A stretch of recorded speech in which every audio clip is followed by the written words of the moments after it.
OK, let's get some more on this from technology journalist Marianne Russon. Great to have you on the programme, Mary. Thank you.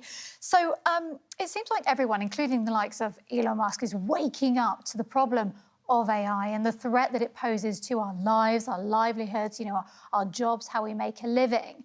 Why now are we suddenly all talking about AI? Even a year ago we weren't. Why now? Why has it suddenly come to the forefront of all of our minds, including the big tech majors? This is really important because there's a summer of AI legislation, and it's very important because of the rise of ChatGPT and generative AI, and specifically what that's able to do, and worries about the fact that AI could be misleading the public, could provide answers that people don't expect, or could be used to provide deepfake technology, which are hyper realistic forgeries of real people that look and sound like a real person, but is actually AI trickery and somebody else at the back of it. Is it too late, though, to control AI? It's not exactly too late. I mean, we didn't have these capabilities before this summer.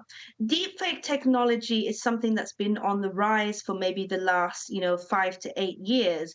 But in most cases, there is not a viable business model for using deepfake technology at the moment.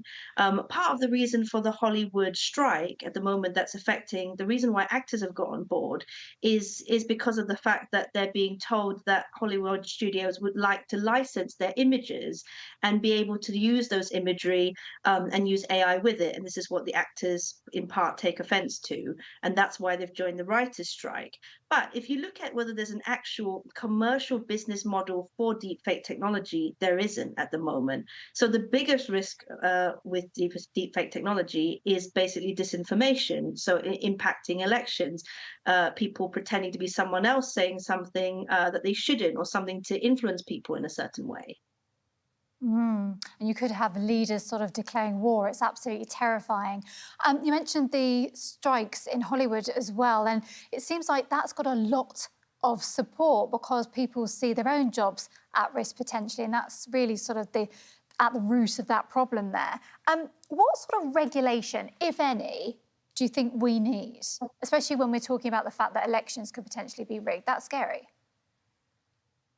Yes, I mean, yes, that is the scariest part. It's not necessarily new. I mean, they were doing this from 2016 with Obama's image, really. It's not exactly a new thing, but there is a greater risk of this technology having proliferated, and that it could be worse now. So countries all over the world are rushing to regulate AI. I think last autumn, I was asked, what was coming up. And I said this year would be the summer of AI regulation. And I wish I hadn't been right, because it's been quite complicated to write about. There could have been easier things to be doing, to be honest. However, all the countries are worried. So China has temporary legislation specifically about deepfake technology. The EU is asking FANG, basically all the tech giants, to clearly label deepfakes on social media networks. If they don't, they can be fined up to 6% of their annual revenue. Australia is only looking at the moment at legislating against deepfakes and AI-generated child sexual abuse material.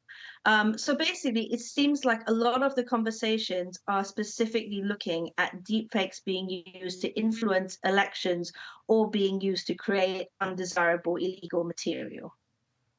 Gosh, terrifying. What a thought. Marianne, thank you so very much indeed. Technology journalist, a specialist in Thank the you. area, here live on TRT World.